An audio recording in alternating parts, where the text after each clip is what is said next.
Hi, my name's Maysam, and I'll be asking you a couple of questions for this part of the IELTS exam. The exam will take about 12 to 15 minutes, and I am going to record this conversation. Is that all right with you? Sure. Okay. So, can we start with your full name? Well, my name is Mehdi Azizi. Okay. Miti, where are you from? I'm from Tehran, which is the capital city of Iran. Amazing. Can I see your identification, please? Sure, here you are. Okay. Thank you very much. So, I will ask you a couple of questions, and I will give you instructions as we go along. So, are you ready? Sure, yes. Cool. So, let's talk about relatives. How often do you see your relatives? Well, actually, I see them quite frequently. As a matter of fact, my relatives and I get together like once or twice a week.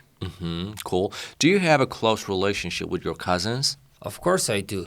Actually, my cousins and I go way back and we spent our childhood together, and our parents create like all types of opportunities for us to hang out. So we're pretty close. All right. Which holidays are customary to get together with your relatives in your country? Well, there are a lot of holidays that the Iranians get together and celebrate. And I believe the most popular one would be Nowruz Eve, which is the beginning of every year. Well, the first 13 days of the year, to be exact. During these 13 days, a lot of people get together to pay their tribute to their elderly. And youngsters receive and get a lot of gifts from their parents, uncles, aunties, and grandparents. And a whole lot of people would also rather go on a week, maybe a 10-day long trip. All right. So, have expectations of relatives changed since you were a child? Well, that is one tricky question. I guess so. I mean, like, when I was a kid, it was really easy to hang out because when you are a kid, you're not that busy, right? But as you get older and you get busier and schedules change, you wouldn't have enough time to hang out with your friends and family. So it'd be more like emailing and Facebook and this kind of like a non-physical face-to-face contact. But we still do our best to hang out. All right.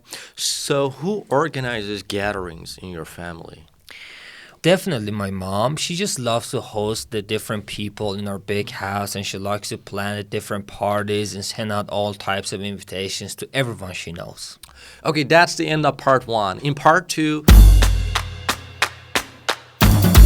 I'll give you a cue card with a couple of questions on it. You will have 1 minute to prepare your talk and 2 minutes to present it. So here's your cue card and a pen.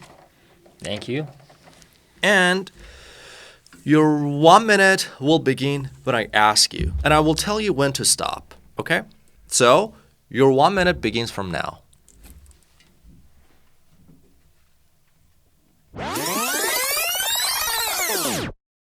Okay. Your 1 minute's up, and now you can begin speaking. Well, I would say that the most enjoyable shopping experience that I have had was when I was looking for new jogging shoes. So, like all over the past couple of months, I've been meaning to get back into exercising and start to work out and everything because, I used to jog almost every day. So I really and truly had to get those new shoes. So I went to Shoe World, which is this huge store with so many pairs of shoes. And I was kind of sort of lost. I couldn't find the men's shoes, the sports shoes, and above all, men jogging shoes, until this salesman came by and was like what are you looking for? And then we told the guy what we were looking for, so he directed us over to the jogging shoes and asked us all types of questions, like what type of shoes we were looking for and what type of jogging shoes we were trying to get. And what kind of jogging I was going to be doing. Would it be on the road? Would it be on the trail? Would it be long distance or sprints? And what size I was. right? So with the help of this guy, we wound up finding the perfect shoes for me, right? And ever since then, I've been jogging again, and I've been using those shoes, and I really and truly feel that like buying shoes at Shoe World was the most enjoyable shopping experience that I have had lately, mostly because of that salesman who helped us find whatever it was we were trying to find. Okay. This is the end of part 2. Can I have the card back? Sure. Thank you so much. There you go. Thank you. So, this is the end of part 2. I'm going to continue with part 3. I will ask you some similar questions on the topic. And if you don't mind, let's begin. Sure. All right, cool. So, let's talk about consumerism. Many people believe that we live in a world of excessive shopping. Do you agree with this idea? Well, that is one tricky question because, of course, in Western countries, there is a lot of excessive shopping, but in most of the world, people go without like a lot of things that we take for granted. Like the other day, I heard the statistics which went like the average American citizen consumes like 70 times as much as the average Indian citizen in any given year. Okay. What are the advantages and disadvantages of frequent advertising and the way it influences people? Well, I definitely think that advertising could give us some positive information, like if there's a sale going on or some specific information about all types of products, which I believe is pretty much useful and helpful for shoppers. On the other hand, a lot of advertising could be negative because like it simply manipulates consumers into, I don't know, maybe thinking they need to buy something that they really don't. So I guess that would be the downside. Okay. How have people's habits changed over time in your country?